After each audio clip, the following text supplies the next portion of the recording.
Are you hot? Are you cold? Are you wearing that? Where's your books and your lunch and your homework at? Grab your coat and your gloves and your scarf and hat. Don't forget you got to feed the cat. Anita Renfro wrote these catchy words for the song Madison, sung to the familiar tune of the William Tell Overture.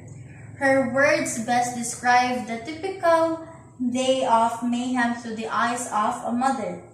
Mothers who stay at home knows at times their lives can be discombobulating.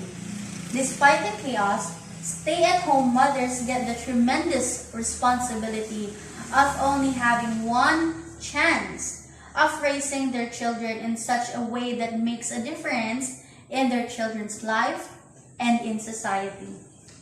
Throughout history, society has looked upon the male as the breadwinner, the one expected to work and support the family. The mother has been viewed as the nurturer, the one to stay at home and raise the children. During the 1960s, women wanted more rights, power, and the ability to get higher paying jobs. Women were given this right, so they expressed this newfound freedom by going to work outside of the home. As women sought employment, their children were left to the care of babysitters and daycare workers, because society has redefined the role of a mother to be one who is an important element in the workforce. The loss of the mother in the home has led to the decline of the family unit and thus to society.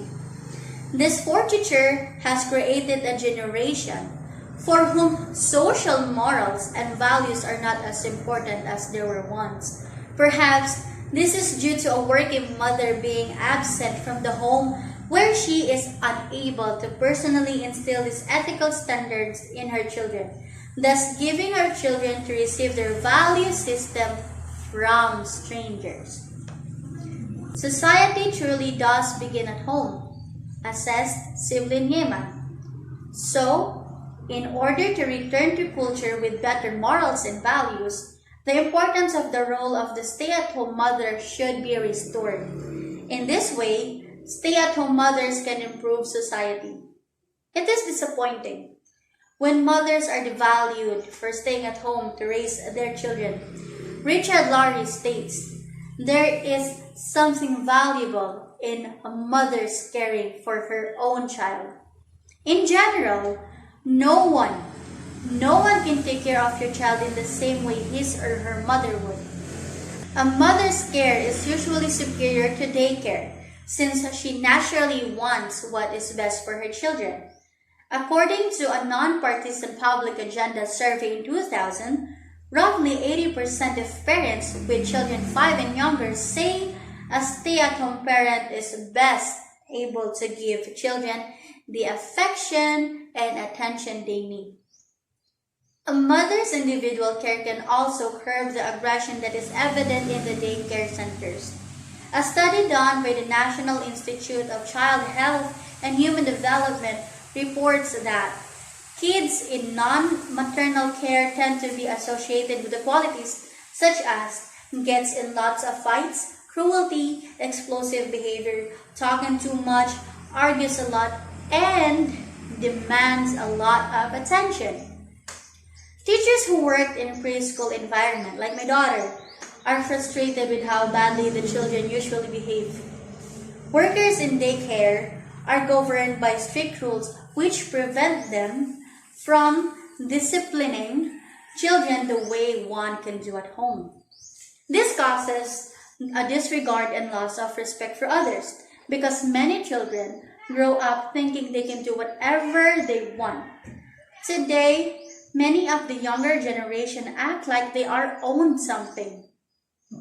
In the workplace, it's shocking to see the way they treat others with their degrading manners and think there is nothing wrong with that behavior. They also tend to have a lazy work ethics and a cop-on attitude when asked to do anything extra. This makes it difficult for many employers to find hardworking and respectful employees. It is important to note that not all children in daycare grow up to be aggressive and unproductive, even though many children in the workforce find raising children to be a very difficult task, which leaves them feeling lonely and bored. They do a fine job of balancing their jobs and raising children.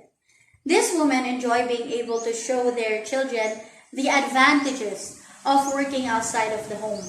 They are able to teach their children how to be independent, inquisitive, and ambitious, as well as learn the value of personal fulfillment and goal setting. Reid Karyam also proclaims that successful working mothers give their children one of the best gifts any parent can, the example of a life lived to its potential. I think that all of these examples are helpful in raising successful children. However, I believe a stay-at-home mom can also teach the same qualities in the home. I know this to be true because I was fortunate to remain at home and raise my children. I was the one who was the nurturer and demonstrated love and compassion to my children by hugging, cuddling, and kissing them. I was personally involved in teaching them throughout all the stages of development and shared in the joy of my children's accomplishment. There is something special about hearing your first child's word and watching them take their first steps as they giggle with glee. I was able to mold my children's character by instilling good values and morals and that taught them to be independent and set goals for themselves, such as being on time for works and appointments. These attributes have helped to contribute to society in a positive way and leave me feeling as if I have done a good job. Despite the seemingly successful result of a stay-at-home mom's effort, our culture no longer values the household supported by a sole breadwinner. This is demonstrated by the many women who currently do work outside of the home because they feel the need to contribute to their family's well-being. According to Nyeman, everything from buying a house to applying for college loan for one's sons or daughter seems structured around two-income family. A household that has a dual income helps boost many families into middle class. This allows their children to experience comforts, options for education, and opportunities that they might otherwise not have had.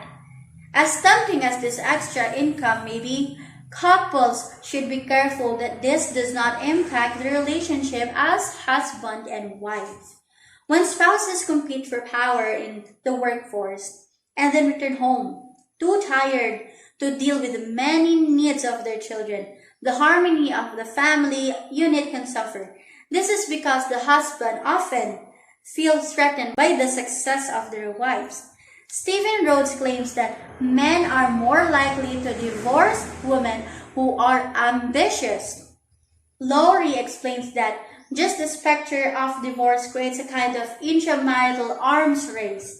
The wife works to hedge against getting abandoned, but her very act of working, research shows, makes it more likely that the marriage will fail. A dismaying downward spiral. Since divorce negatively impacts society, we should refocus on preserving marriage and on strengthening the family unit. When men and women are happy and comfortable in their roles as the father breadwinner and mother caregiver, marriage can thrive. Women who do remain at home should not hide behind their children or husband, but instead be proud of their role. They should be vocal about how productive they are with their children and family. This allows working women and men see and appreciate the importance of the role of a stay-at-home mom. Perhaps they will see for themselves the advantages of remaining at home and raising their children. According to Laurie, most women would like to stay home and care for their children, but society pressures them into believing that a career is more important than a family. Unless some changes are made, the family unit will continue to decline. Less time spent with children building character increases the risk of degrading and disrespecting others. The current attitudes of you owe me, I deserve it, as well as it's all about me will probably continue to get worse. Even though being a stay-at-home mom may have periods of loneliness, boredom, frustration, and feeling of futility, the rewards of being personally involved with raising one's own children greatly outweighs the negatives. One of the greatest accomplishments in life is being a stay at home mom, where one can teach and model good behavior and moral fortitude. By emulating these morals and values, children enter into adulthood with the necessary tools needed to produce a successful society. As tough as this unpaid task may be, this self-sacrifice of staying at home to raise one's children can be the most society-enhancing job a woman can do. Thank you so much for listening to my argumentative speech. Have a great day.